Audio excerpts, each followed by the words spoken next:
દ્વિપરિમાણીય ષટ્કોણીય સમૂહ સંકુલનમાંથી આપણે ત્રિપરિમાણીય સમૂહ સંકુલનની ચર્ચા કરેલી.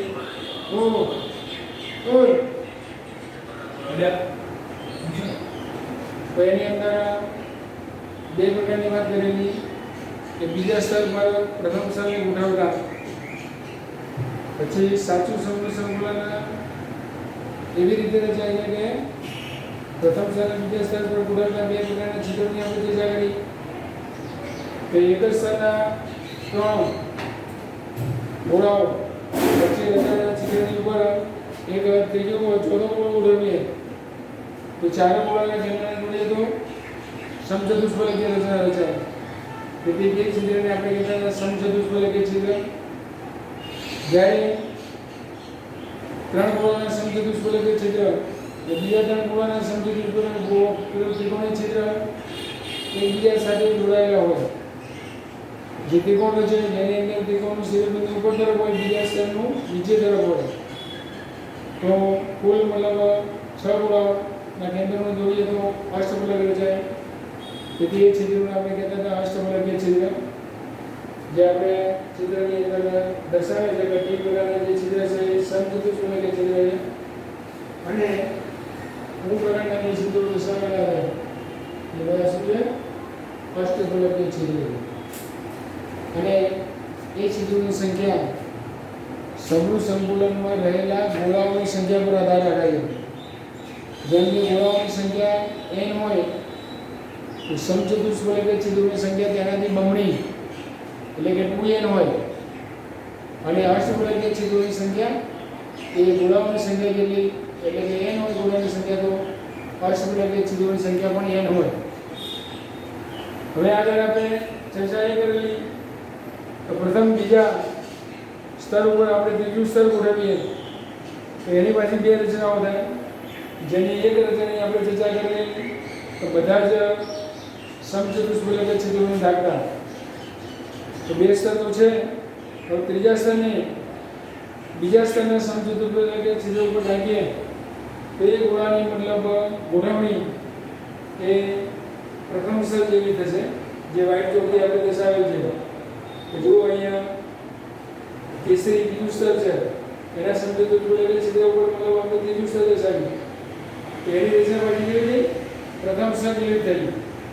આ રીતે એક પછી એક ત્રીજું ચોથું દર્શાવે તો એની રચના પાછી બીજા સ્તર જેવી થાય.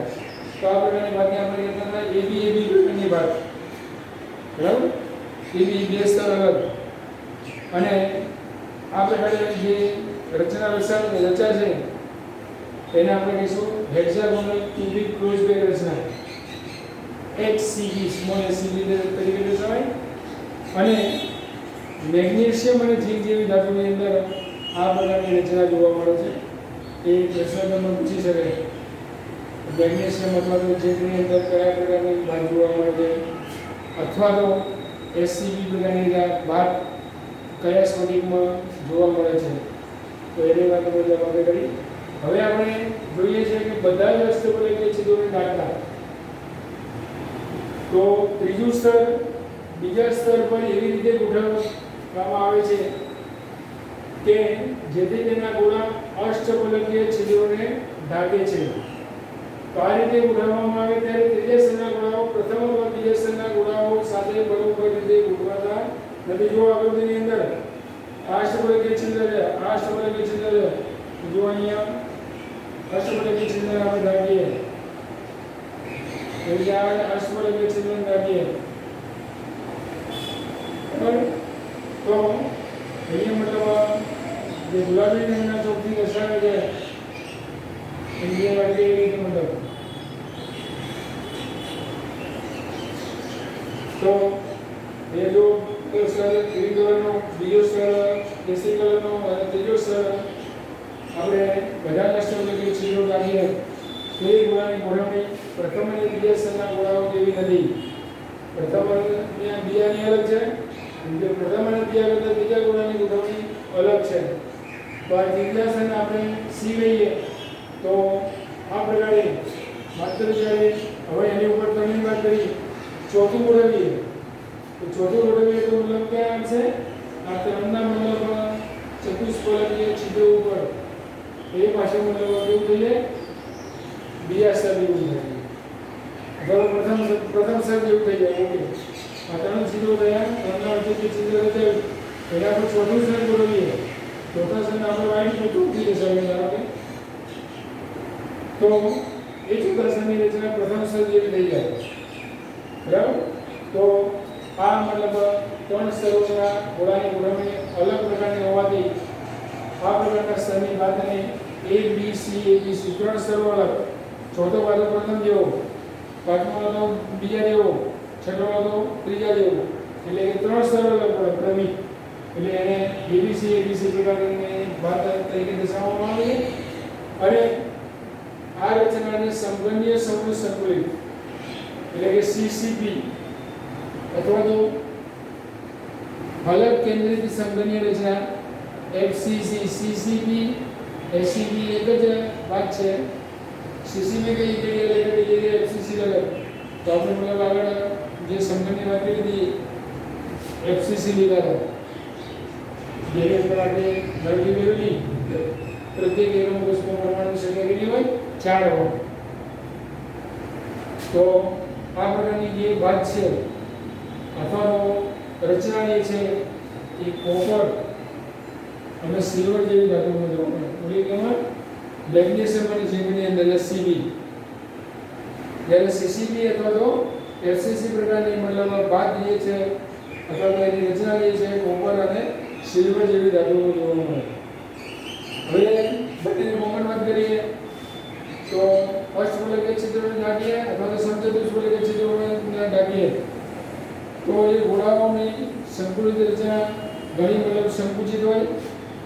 એ અવકાશના લગભગ કેટલા બંનેના 74% ભાગને મતલબ સ્ફટિકને ભરી દે છે. સ્ફટિકનો પૂરો ભાગ હોય એમાં 74% ભાગને ભરી દે ગોળાકાર હોય એટલે બાકીનો ભાગ એટલે કે તમે ગણાવો કે 26% ભાગ અવકાશ રહે, ખાલી એરિયા રહે.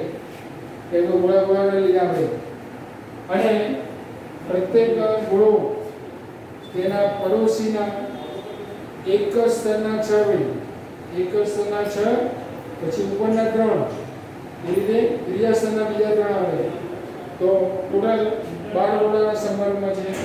તેથી એની સવર સંખ્યા કેટલી થશે 12. સવર્ગાંક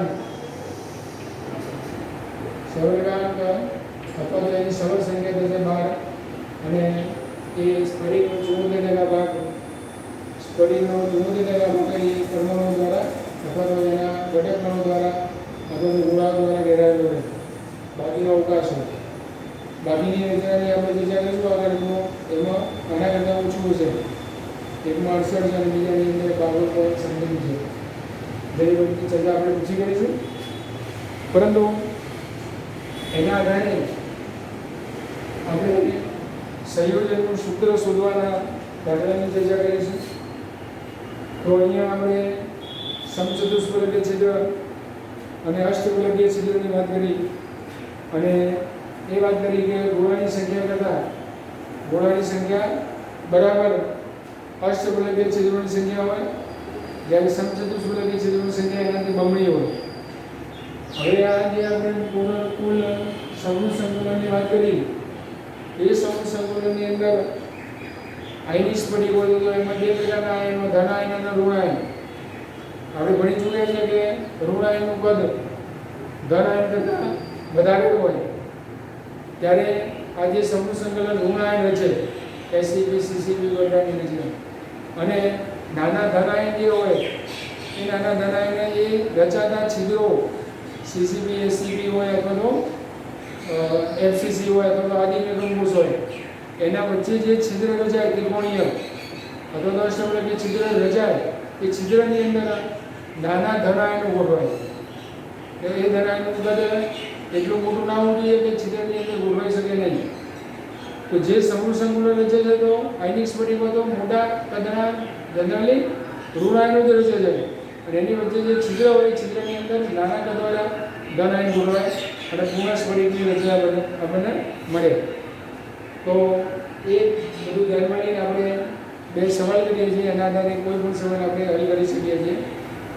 જેમ કે એક સંયોજન બે તત્વો x અને y નું બનેલું છે, જેની અંદર તત્વ y જેને કયા તરીકે લીધું છે આપણે ઋણાયન, એ y તત્વ સીસીબી રચના આપણે વાત કરી તો ઋણાયન જ બનાવે કે સીસીબી અથવા તો ના લખ્યો તો બી જે ભાગ બનાવે એ ઋણાયન જ હોય, અને તત્વ x ધનાયન છે અને x ના બધા જ પરમાણુઓ બધા જ અષ્ટપલકીય છિદ્રો ભરી દેશે, તો સંયોજનનું સૂત્ર શું હશે? તો બે તત્વોની અંદર તત્વ y ના પરમાણુઓ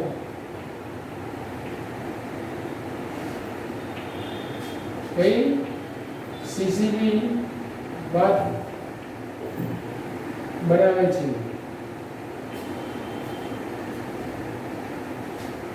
તેને અષ્ટપલકીય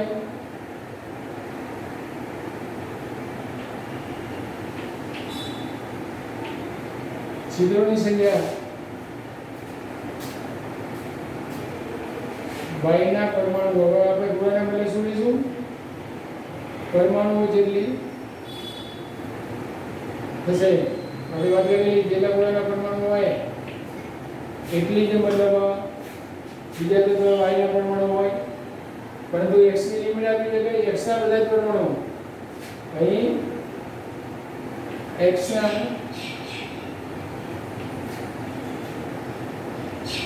બધા જ પરમાણુ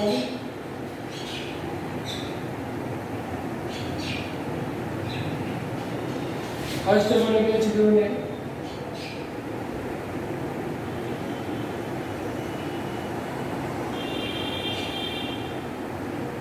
ભરી દે છે, ઓકે ભરી દેશે, તેથી અહીંયા x ભરી દે, તેથી તેના પરમાણુ y જેટલા જ થાય, તેથી x અને y ના પરમાણુનો ગુણોત્તર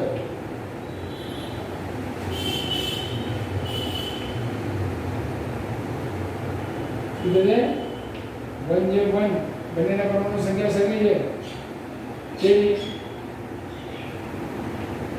સંયોજનનું સૂત્ર જે છે એક આપણે કરતા નથી એ xy થશે, સંયોજનનું સૂત્ર શું છે? xy. ખબર પડી? y ના પરમાણુઓ સીસીબી રચના દર્શાવે, તેથી એના પરમાણુઓની સંખ્યા બરાબર અષ્ટપલકીય છિદ્રોની સંખ્યા થાય. સંયુક્તની વાત નહીં કરીએ કેમ કે x ના જે ધનાયન છે એ બધા જ પરમાણુઓ અષ્ટપલકીય છિદ્રો ભરી દે છે, અષ્ટપલકીય છિદ્રોની અંદર એ ગુણવાય તો પેલા ભાગ આપણે દર્શાવવાની અષ્ટપલકીય છિદ્રોની સંખ્યા y ના પરમાણુ જેટલી થશે, જ્યારે અહીંયા x ના બધા જ પરમાણુ અષ્ટપલકીય છિદ્રોને ભરી દે છે, તેથી તેના પરમાણુઓ પણ y જેટલા થાય, તેથી x અને y ના પરમાણુનો ગુણોત્તર એક જેમ નહીં થાય, તેથી સંયોજનનું સૂત્ર આપણને મળશે xy.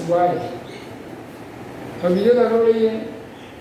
બીજા દાખલાની અંદર તત્વ બીના પરમાણુઓ, તત્વ ઉકેલની વાત કરીએ તો બીના પરમાણુઓ હેક્સાગોનલ ક્યુબિક રૂપે રચના રચે છે, લેડિસ રચે છે, અને આ શું છે? બા બી એ ઋણાયન, જો આપણે y ઋણાયન લીધો જનરલી આપણે ધનાયન પહેલા લખીએ તો સૂત્ર xy થાય, અહીં ઋણાયન આપણે કયો લઈશું? b, જે ભાગ રચે b કહેવાય, SCB કે CCB, બરાબર? તો બીના પરમાણુ SCB લેડિસ રચે છે, તત્વ એના પરમાણુઓ ચતુષ્ફલકીય છિદ્રોના 2/3 ભાગમાં રોકાયેલ છે, બધા છિદ્રો રાખતા નથી, ફક્ત 2/3 ભાગમાં રોકાયેલ છે, તો તત્વ A અને B દ્વારા રચાયેલા સંયોજનનું સૂત્ર લખો. ઉકેલની વાત કરીશું આપણે. ઉકેલની અંદર તત્વ બીના પરમાણુઓ SCB લેડિસ રચે છે, તેથી આપણે લખીશું તો તેના સમચતુષ્ફલકીય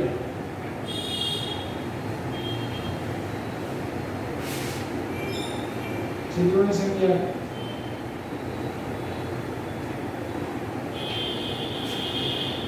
बिना परमाणु करता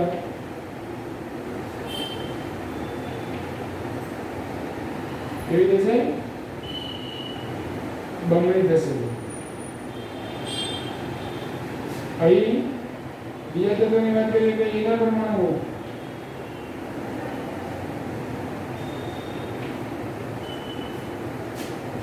સમચતુષ્ફલકીય છિદ્રના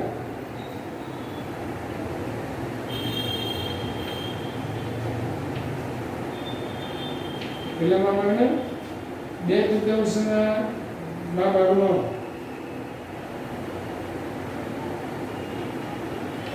રોકાયેલ છે તેથી A અને B ના પરમાણુનું વજન